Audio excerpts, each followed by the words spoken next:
Welcome to WISPWOOD, a game where, in theme, we're playing as these kind of silly little cat creatures who follow some magical lights into a forest and are trying to catch those wisps. But the actual gameplay revolves more around constructing your own forest in a grid shape using these shapes we see out here on the center board. Each of those shapes is going to come with one of these types of wisps, and each wisp scores differently in your forest. And the boundaries of your forest are going to expand each of the 3 rounds we play. So to get our game set up, we've randomly assembled the 4 pieces of our pond, which means you're going to have a different order and configuration for those shapes every time you play. We're going to take 8 random tree tiles, each of which has a wisp on the back side, and place one on each of the circular spots on this pond. Then we'll flip those over to see what our starting wisps are this game. Each player is going to choose a cat to play for this game and then take a random tree tile, leave it tree side face up, put their cat on top of it, and that is the beginning of your forest for our first round. Last, we're going to choose what our scoring goals are for this game. Each type of wisp has 5 of its own possible scoring goals for each game you play, so we're going to choose one of those at random for each of those types. And then all the trees in your forest alongside your wisps have their own scoring goals as well. We're going to draw one of those at random.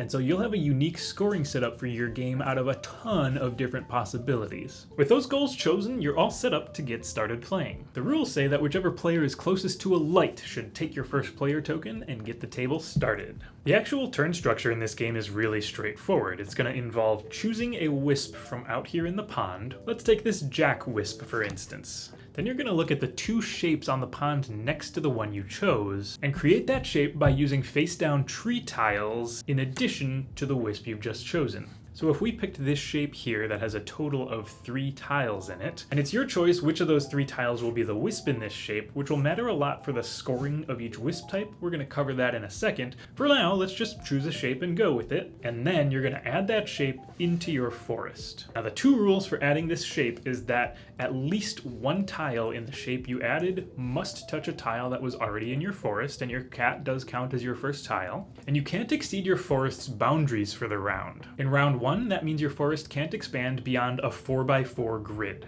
So that first shape couldn't really have pushed outside the boundaries, but on a future turn doing something like this would be illegal because it would have expanded one of our axes past that limit of 4. As long as those 2 conditions are satisfied, that's a legal play to make. And it's also the end of your turn, so the next player in clockwise order is going to take their turn next, choosing a wisp and adding it into their forest with a given shape. And you should note that you don't reset the wisps you take at the end of your turn. So skipping forward a little, since those wisps aren't replenishing at the end of every player's turn, we do need a way to eventually refresh the pond and introduce new wisps. Hey folks, Andy here with a 10-second reminder that we here at Board Game Barrister are a small team of board game lovers running an actual game shop here in Wisconsin. If you like what we do and you want to support us, you can check out our online store the next time you're looking for a game, or stop in the next time you're in our area. Thanks a ton, and now back to your video. If play comes to you, at the beginning of your turn, if all of the wisps on the pond are currently the same type as each other, like we currently have with our 2 orb types,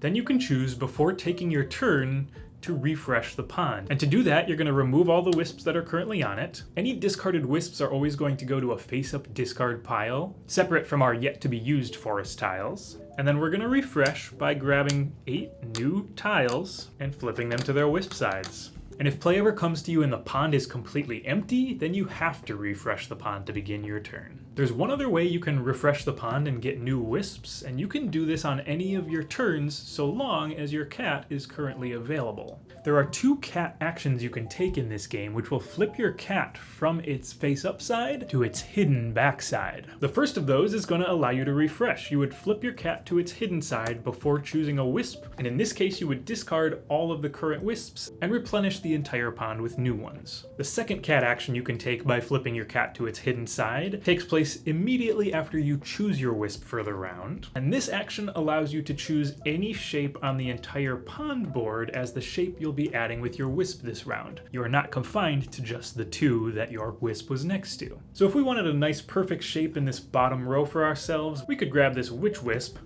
flip our cat to its hidden side, and then choose this shape here with 4 tiles long, adding it into our forest. Now so far we've been talking about a basic turn of the game, which involves grabbing a wisp, creating a shape and then adding it to your forest. But there is a secondary type of turn you can take, which is called a tree turn. A tree turn allows you to take 1, 2, or 3 face-down tree tiles and add them anywhere you want to into your forest without adding a wisp at all. This can help you fulfill some of the wisp's scoring mechanics, but it can also be a great way to fill out your forest when you don't have a way to fill it with any of the shapes on the pond. If we took a tree turn now, we've got only one space left in our entire grid. So we would choose to place 1 tree tile just to fill out that last space in the grid. And the extra benefit to taking a tree turn is that if your cat is hidden, a tree turn will take them out of hiding.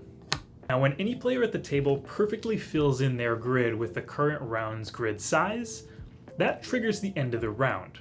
We're going to allow players to continue playing until everybody's had an even number of turns. So since we were the first player this round, that means everybody else at the table is going to get one final turn now. And then we're going to score up round 1 using those goal cards we grabbed at the beginning. In this first round, we only brought in 2 types of wisps. Those are the witches and the jacks.